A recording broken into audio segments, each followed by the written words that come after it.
when you get on at the beginning of your shift. After receiving report. Print out. Print out your rhythm strip, because you wanna know how is the patient doing at the start, in case there is any changes. So usually there is some standards of care about rhythm strips when you post them, when you assess them. So make sure that you know, who's working on a monitor, room, on a monitor area. What is the standard? I think it's strips Q4, and but they get them all at once at the end of the shift, unless there's an emergency. So you save them and print them out at the end of the shift? The tech does.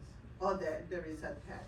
Oh, that's one thing that we haven't talked about, because not everybody has, telemetry techs. What can the telemetry tech do? And what will be your function?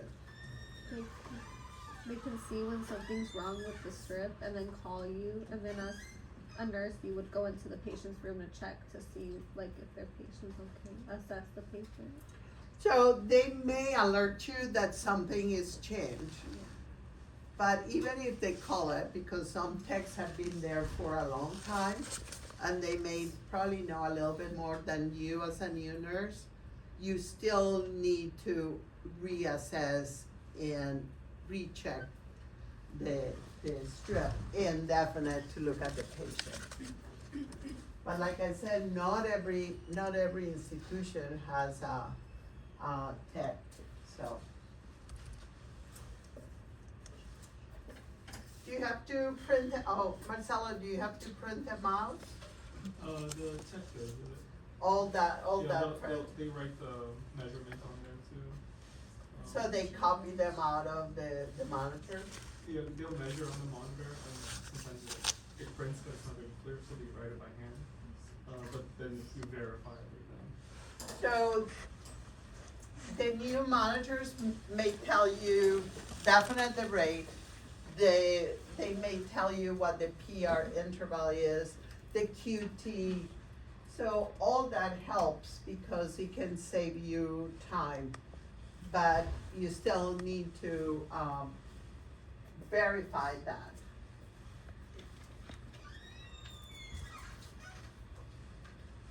Ooh. What would you do if you have somebody whose QT is been increasing? What's the significance of QT increasing? What puts that patient at risk for?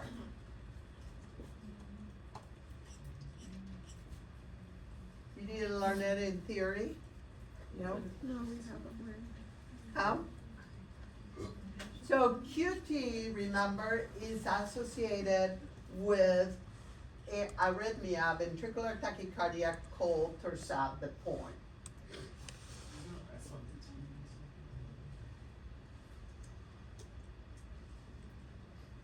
If the patient, you assess that the QT is increasing, what should you do?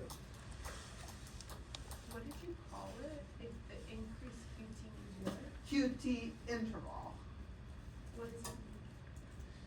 What does it mean is that it's taking longer for the ventricle to polarize and repolarize, because it's from the Q to the T, right? So the longer it takes, the possibility is that an extra beat comes right at the slope of the T wave will create a ventricular tachycardia. And it's a specific one that is called Torsades de Pointes. In English means that is turning of the point. We call those R-on-T PVC. R-on-T phenomenon. But it is recognized with a QT interval prolongation.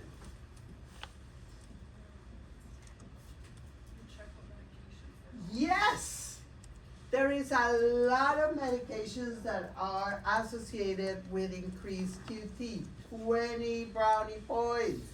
And an applause, please. Yes, these are, the brain cells are working. Yes. Very, very important to check what medications the patient is. If you don't know them by heart, the University of New Mexico, bad.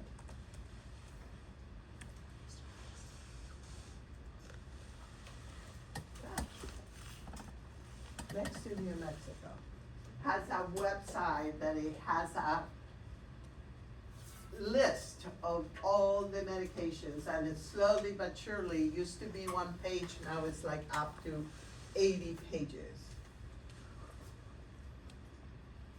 I used to keep that website with me.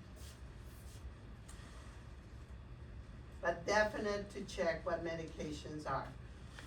What group of medications are associated with, oh, I changed the deck. What medications are associated with QT that the patients may be taking? Like segments? Say that again? Some segments? Like huddle? Yes. Oh, Danceton. I saw has it on their list, on Danceton. Oh, yes, they actually have it as a black box. So how many times do you use it? Or let's start with, what is it used for? Zofran? So, Zofran, so it does have the black box that it does increase the QT interval. In general, almost every single antiarrhythmic does have that effect. Antibiotics.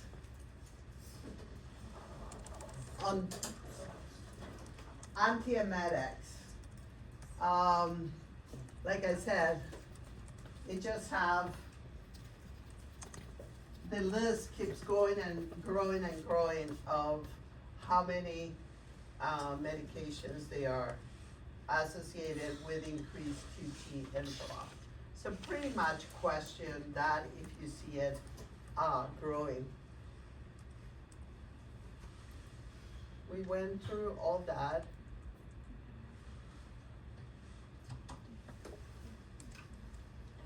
This is just information.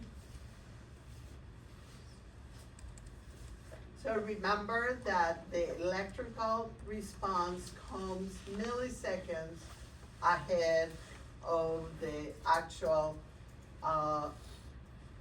mechanical, the contraction.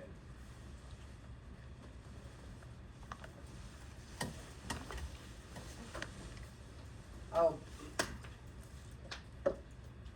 So automaticity, from the top of your head, which sites in the heart have automaticity? SA node, and what's the rate that we associate for SA node? 60 to 100. Below that one will be the AV node, and what will that rate is associated with the AV node? 40 to 60. And we're still looking okay, right? Because the QR is still narrow. But what happens down on the Purkinje fibers, down in the ventricle? What's the rate? Say that again? 20 to 40. Are we happy when we are working out of the Purkinje fibers? And usually a Y complex QRS will be associated with that because it's coming from the bottom up.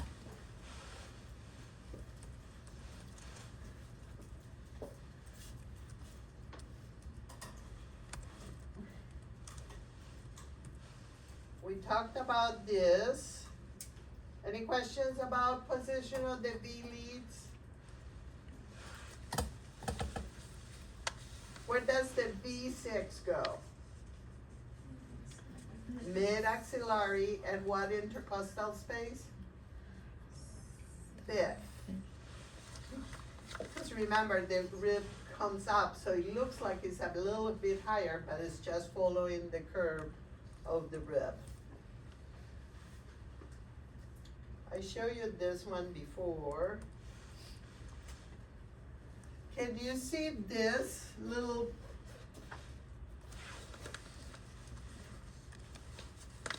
I think if you're working on an old institution, chances that you may see what is called the 60 cycle interference is greater.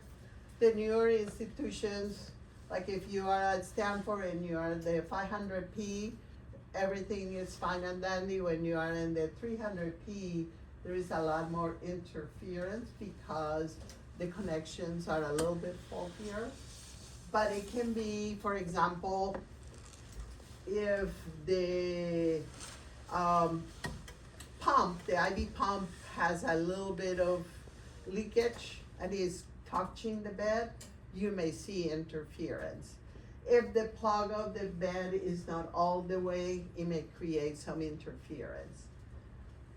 Does anybody know if your institution let the patients bring their electrical toothbrush or their electric shaver? You don't know, or you know they cannot bring it. We don't know, I don't.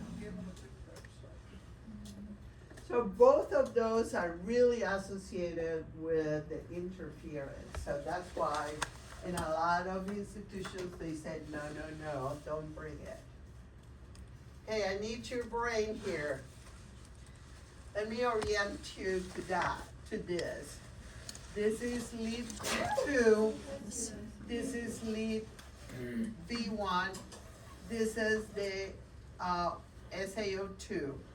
And the same here, lead 2, V1, and you don't see it.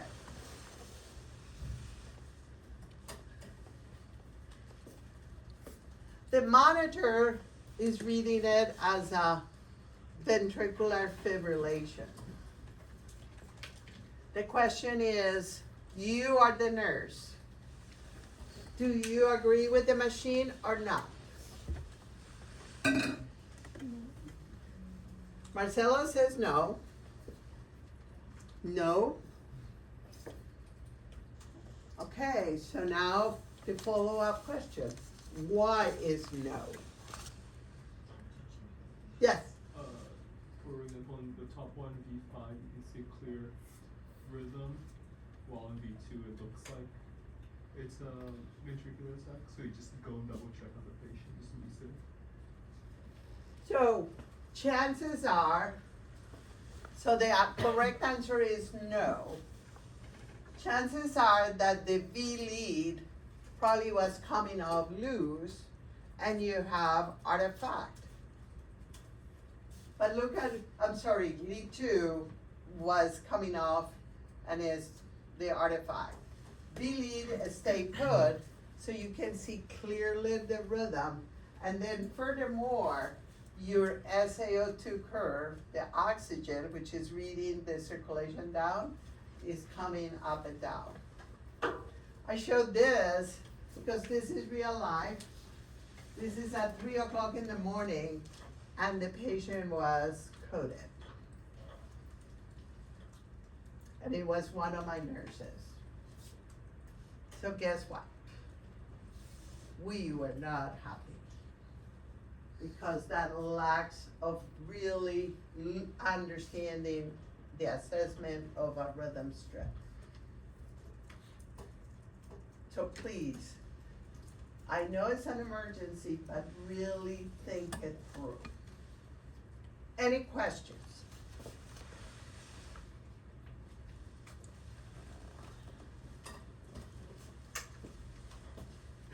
Okay.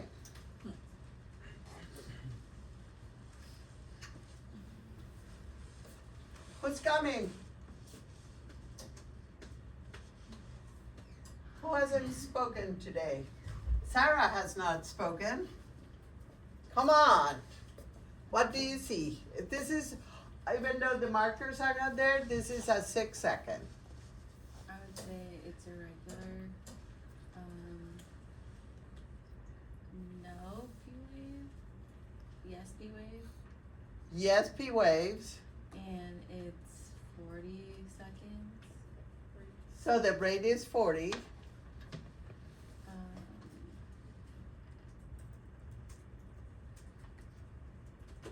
And the QRS is narrow. QRS is narrow, so it's coming from the normal repolarization, depolarization conduits. What else do you see? That it's, I want to say like bradycardia. So 1, 2, 3, 4. So if the rate is 40, so it definitely is a bradycardia. So then you look at complex number 3, and you realize that it's breaking the rhythm. Mm-hmm. So then it's an early beat. Premature. So the question is it coming from the atrium or is it coming from the ventricle? From the Does it have a P wave? So it does have a P wave, but what does it look like? Does it look like the other P waves? No. No. So that means that it's not SA node initiation, but something else. Still in the atrium. So what does it call? Premature atrial contraction. Contraction. So the rate is 40. We didn't measure the PR interval. I don't think in the test I'm asking you that. But what's the PR interval there? Can you count it? So from here to about here. 0.024. Point. So they're about 4.5, 5, so it's about 0.2. Is that on, that will be the last question if it's a sinus rhythm, because remember sinus rhythm needs to be PR interval between 0.12 to 0.2. And this one is normal. Okay?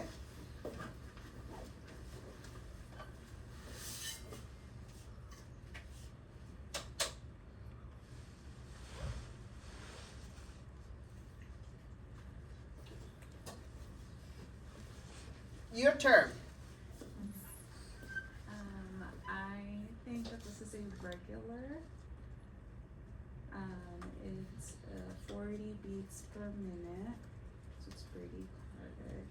Now it looks like a flutter. So you can see the flutter waves. So it is atrial flutter. And you, pretty slow, so it is a controlled ventricular response. Going back to that one, Yes. is it a 3 to 1 or a 4 to 1? So 1, 2, 3, 4. 1, 2, 3, 4. 1, 2, 3, 4. So 4 to 1 seems to be throughout. Okay.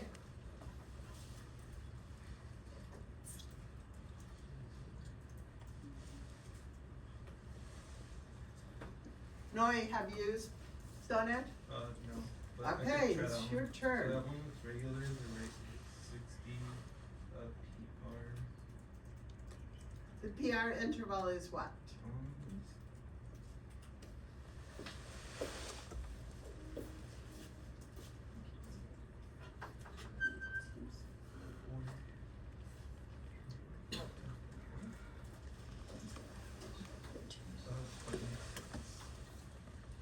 So it is about 0.16, so is that make it a sinus rhythm?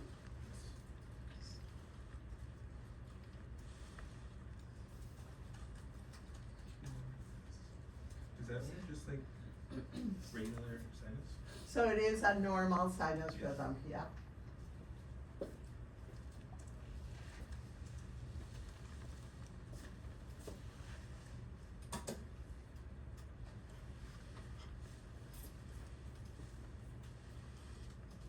Have you done it?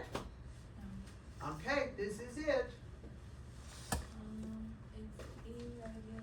It's irregular. At a rate of 50 beats per minute. There's a lot of PAs in front of the and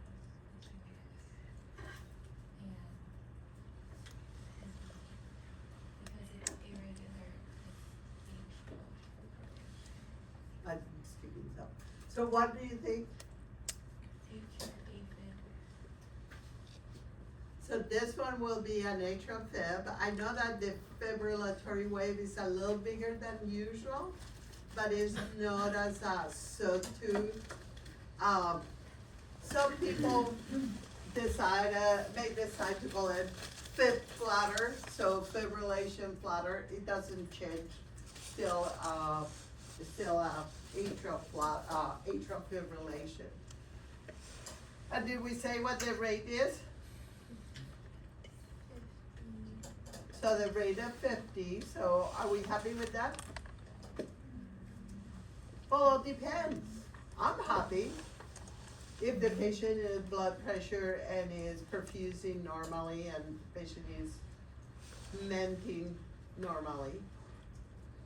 But if it's not, then it's a whole different story.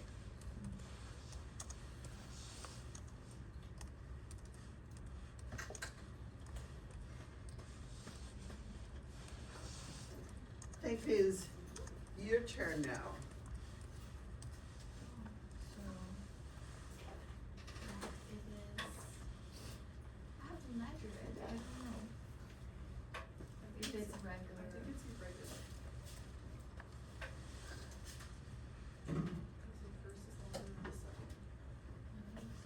So this one is early.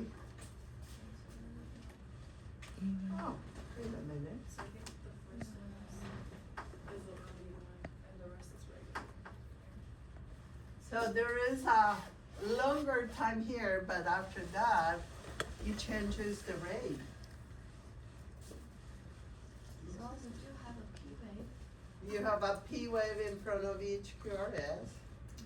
and, we can check the rate for 6 times 10 is 60, Uh-huh. and the PR is,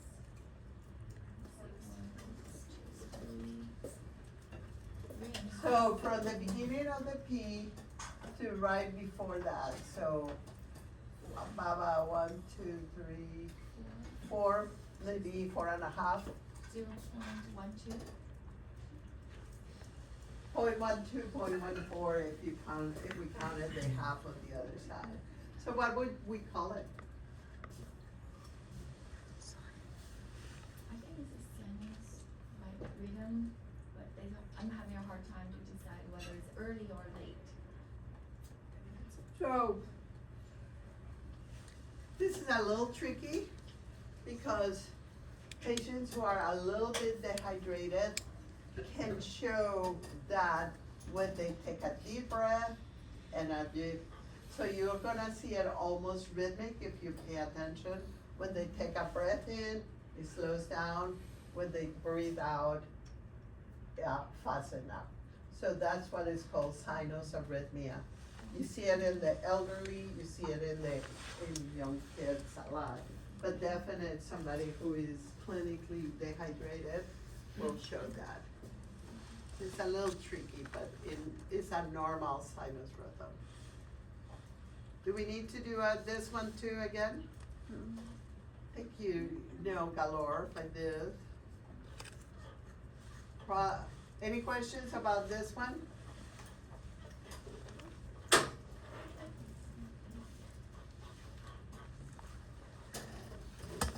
Have you done it? Yes, you did. I asked you 3 times already. How about you?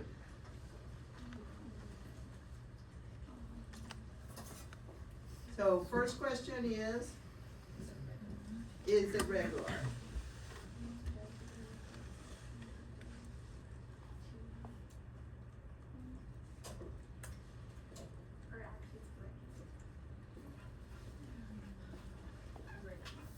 Sometimes it looks regular, sometimes it doesn't. So it's irregular here. Okay, so let's call it irregular. Do you see a P wave?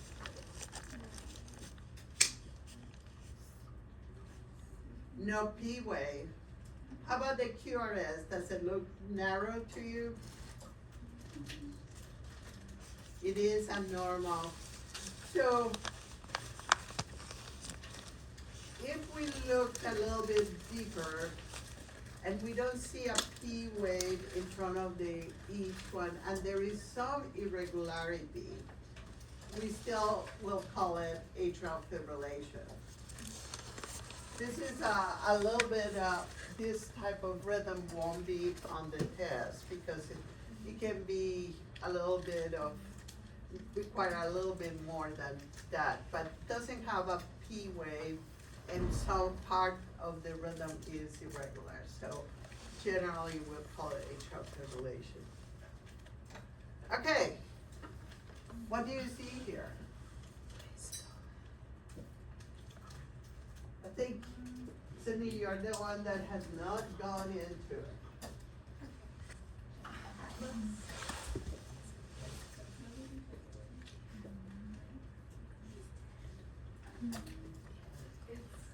It's regular, but there's like a block. There is something missing, right, between complex 3 and 4. But if we look at 1, 2, 3, what do you see? I see a P wave, I see a narrow QRS. I can't tell from here the numbers for the PR, Okay. but it looks good. It looks less than 0.2. So if you were to measure this, probably there is a missing beat somewhere around here, and that's what is called sinus arrest. So this is sinus bradycardia with sinus arrest. One beat here and there doesn't make anything, but if this continues, what do you need to do?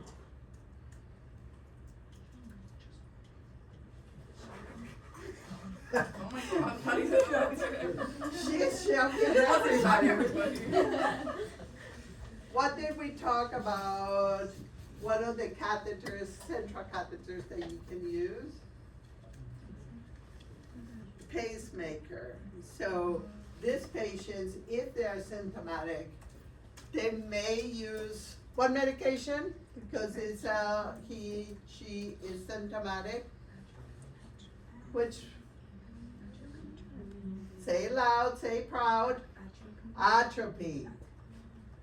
But that is short acting, so we cannot keep shooting atropine. So if the patient is symptomatic, they may even do a bedside central line that has the capability of pacemaker and do a temporary pacemaker.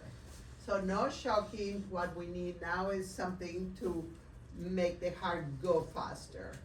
So that's what we can do for this patient.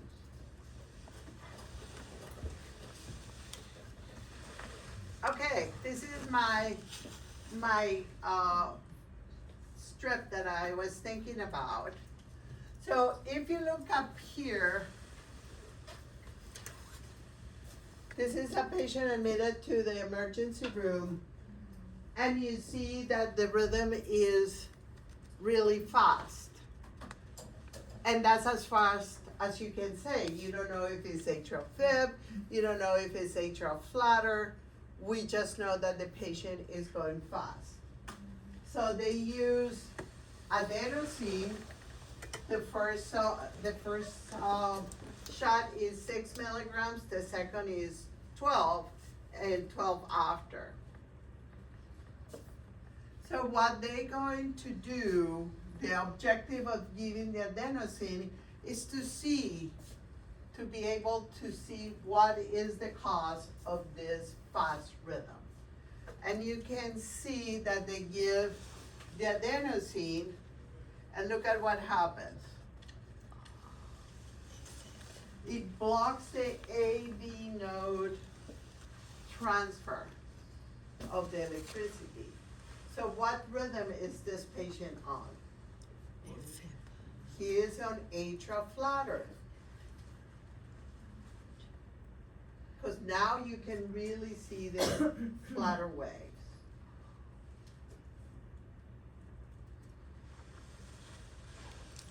If you are in the emergency room and you need, they said to give adenosine, make sure the patient is laying down.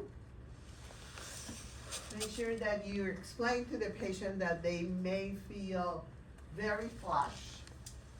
They may feel that the heart is going to slow down. Some patients have talked about the light, seeing the light at the end of the tunnel. Because in a way, that's pretty much physiologically what is happening. The heart pretty much has stopped. So, but the flushing, the facial flushing is really uncomfortable. The hypotension is very short because the slowdown of the heartbeat. So we usually don't do anything, we just wait. Adenosine has a very short half-life, so it's a couple seconds, and that's why we need the rhythm going. Okay. 60-year-old female admitted to the emergency room with flank pain, bilateral feet pain. They went through a CT and they show this is the aorta and this is extra lumen to the aorta. So when there is an extra lumen through the aorta, what do you think that is called? Oh, I have it right there. So it is a dissecting aneurysm. Dissecting means that slowly is increasing. The middle layer of the aorta kind of keeps ripping up and creating a second channel. The main thing to do is to control the blood pressure, because when you lower the blood pressure, there is less force to push the blood through the second channel. So what do you think, what medications do you think this patient should get?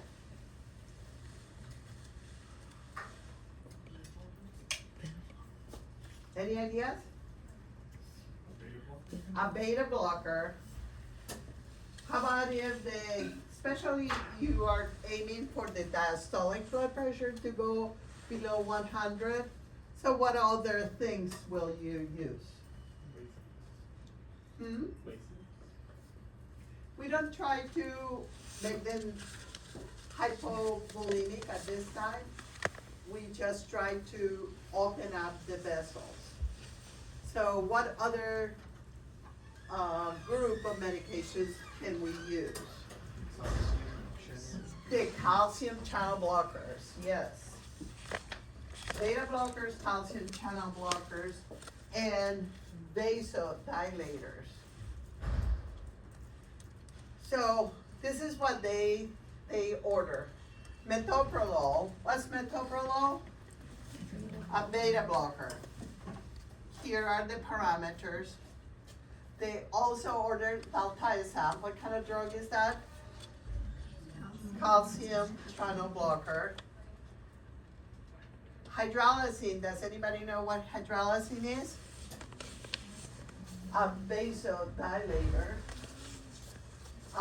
Esmolol, because it's a LOL, is a beta blocker. It's a medication that you use in the ICU. And then they went ahead and gave the patient losartan, which is ARB, angiotensin receptor blocker. an ARB. It doesn't have too much effect on heart rate, but it does have an effect on blood pressure. So, you are really trying to get the blood pressure down fast, and this is what happens after. Exactly. So now maybe the patient doesn't have a blood pressure, because now the patient has heart block or a sinus arrest, to be exact. So. Is there something like we can do, like the antidote to any of these medications? So Esmolol is an IV medication.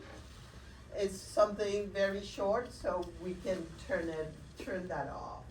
Metoprolol, they were given at PO, so that is a long acting. I think everything else was pretty much long acting because it was oral. Oh, are pause and arrest the same thing? Sinus pause and arrest? I can't remember. Sinus pause, sinus arrest, I think there is a small electrophysiological definition because it's measured into milliseconds. Yes? And then sinus arrest is that different from a block? So block means that there is no electricity going from the SA node to the AV node. It may be a slower, or they may not be talking to each other. Sinus arrest means nothing happened. I went to sleep, the heart went to sleep and skipped 1, 2 beats.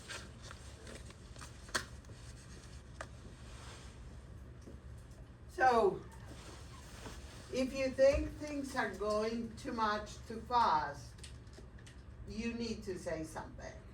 I know that there is the need to get this patient under control, but they probably could have given the Esmolol, which is the IV, which you have a little bit more control, because if you slow it down or turn it off quickly, the half-life of that medication will go away. And you will avoid to have to now deal with pacemaker. Okay, so what's this rhythm?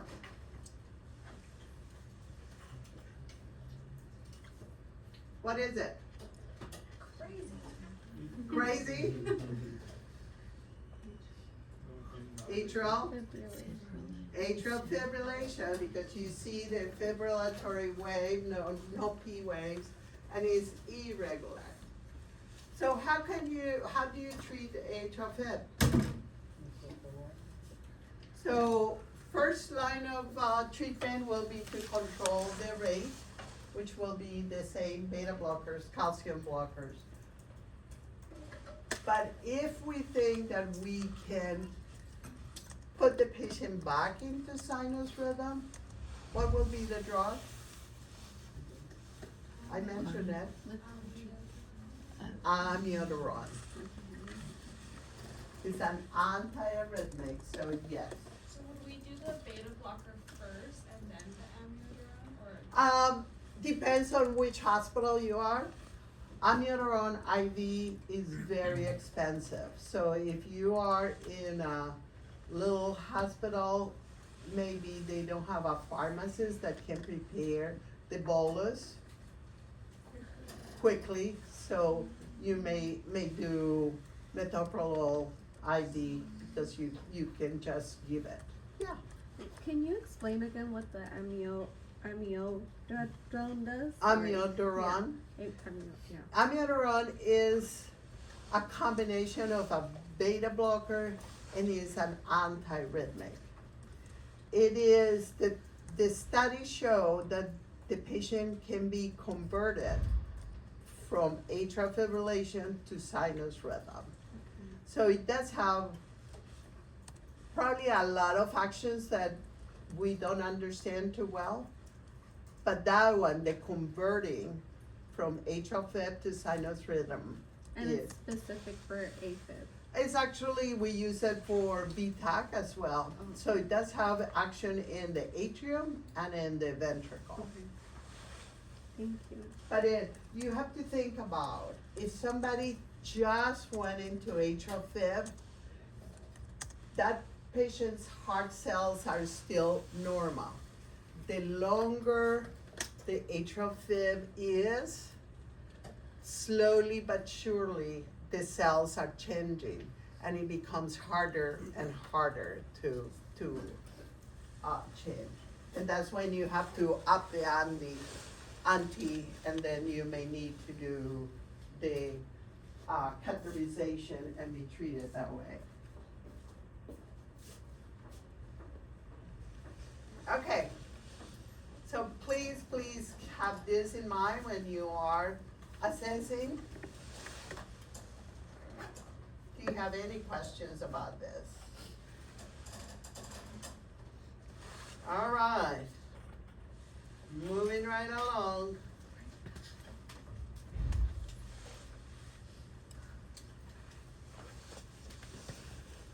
We have a couple things that I wanna do.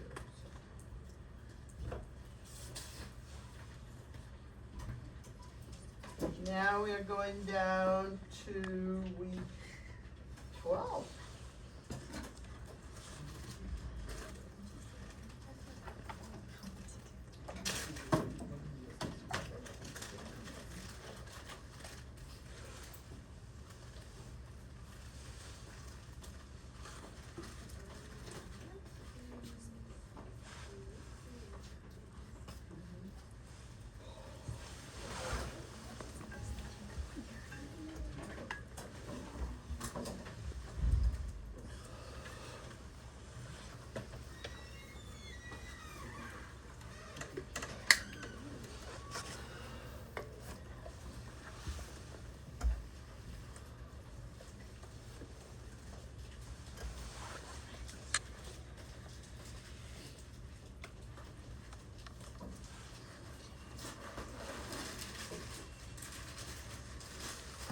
So this is the same slide deck that I show you, except that this one has the answers.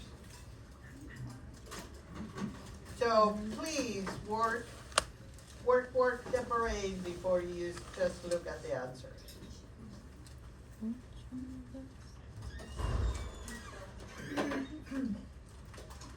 Okay.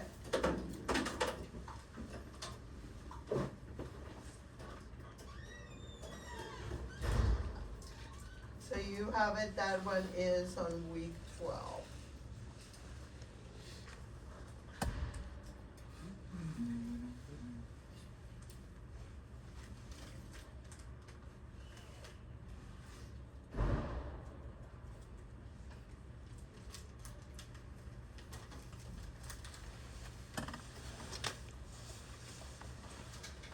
So let's look at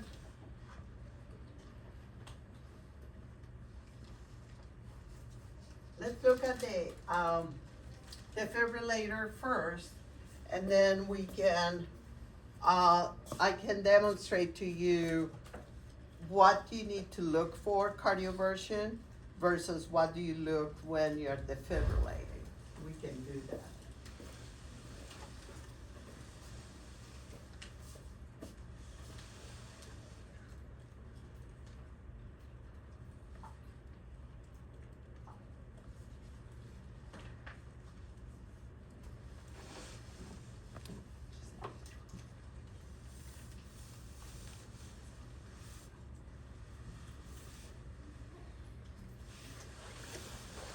For adults and children as young as 1, Xolair is effective in reducing allergic reactions to a single or multiple food. In this video, we're going to go over the Zoll defibrillator. When you're going to use the Zoll defibrillator, the first thing that you want to check is to make sure that you see these two green lights and this green check mark on the top of the machine. If you ever see a red X, you cannot use the defibrillator until the red X is fixed. Most Ask of me the about time, that when you do a later. self-check, the red X will go away. To do the self-check, make sure your pads are attached. Turn the monitor into defib.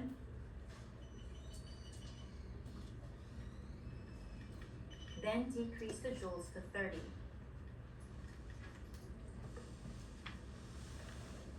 Then press charge and shock. The machine will tell you whether the test has passed. The top two lights are the battery indicator. While the machine is plugged in, the battery should be green once it's fully charged, and then this light shows you whether or not it is plugged into the wall. This machine is designed for the pads to always be in place. Once you connect the pads, they are locked into place. You can unlock them by pressing this button and pulling them apart. The pads must be sealed and not expired in order for them to work. On the top of the machine, you will find the battery.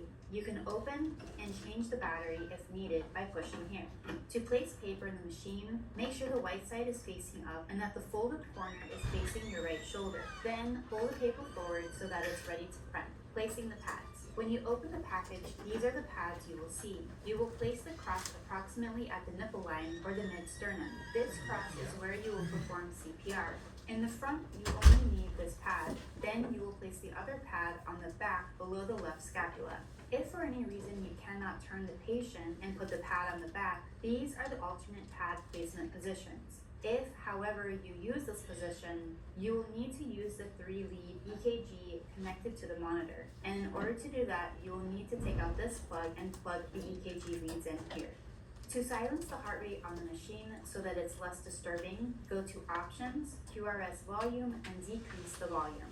CPR. This machine is designed to give you feedback on your CPR. So the best placement of this monitor is in front of the healthcare professionals that are performing the CPR. This purple area will monitor how effective your CPR is. Once you start CPR, you will see these options. Let's go through them. The first option you will see is depth. For adults, the ideal depth is 2 inches. Anything below or higher than that number will be highlighted in yellow, letting you know that you need to adjust your CPR. Eventually, if you continue to not go deep enough, you will get a verbal prompt.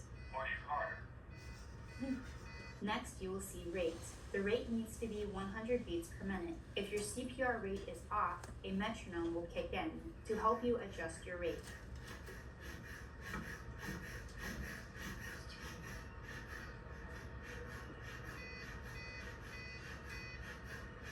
Next, you will see release. This checks for ventricular refill, basically meaning you need to fully compress to a depth of 2 inches in adults, and then fully release to allow the ventricles to fill up with blood. Your goal is to have the whole rectangle solid purple. Lastly, you will see CPR PPI. PPI stands for Performance Perfusion Indicator. This is displayed by a diamond-shaped symbol which appears on the CPR dashboard to show you how well your compressions are being performed. Your goal is to have the entire diamond be solid purple. When you stop CPR for a pulse check, it will show you how long you've been idle for. Remember, to check for a pulse, we're only supposed to stop CPR for 10 seconds. Anything highlighted in yellow is prompting you to adjust your compressions. Again, this device needs to be right in front of whoever is performing CPR so they can get immediate feedback on the quality of their compressions. In the case where you need to shock a patient, you will turn the monitor onto defib setting. The monitor will default to 120 joules, which is the recommended joules on this device for the first shock. After the initial shock is placed, you will see the joules increase. As you see here, the joules automatically increase from 120 to 150. This will increase up to a maximum of 200 joules. Now, let's go over the soft keys on the bottom. Parameter. You can change the parameter of the EKG, the SpO2, and the CO2. This is also where you can zero the end tidal CO2 monitor if needed. The CO2 monitor is the cord attached to the back of the monitor. Next, you will see a key called code marker key. You can record things that happened during the code. For example, what medications were given, or if the patient was intubated. And then at the end of the code, you can print out the information and use this to help fill out your code form. To print, select record data and then print chart. Then go to print range and select which event you would like to print. In In order to cardio alert the patient, press the soft key on the bottom that says sync. You will see white dots that are marking the R waves. Next, select the joules that the provider wants, and then charge the device, and then you're supposed to press and hold the shock button.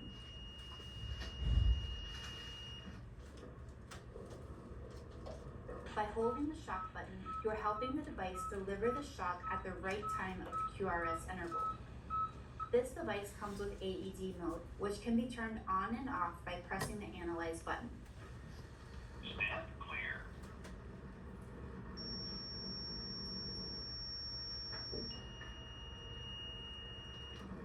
Perform CPR.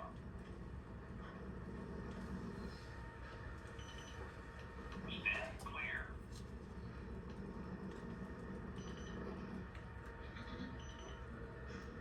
To pace your patient, turn the device onto pacer mode, and then use this knob here to increase the milliamps. A normal capture is usually around 60 milliamps, and once you reach the pacer threshold, meaning you see the pacer spikes, it is good practice to increase the milliamps by about 10%.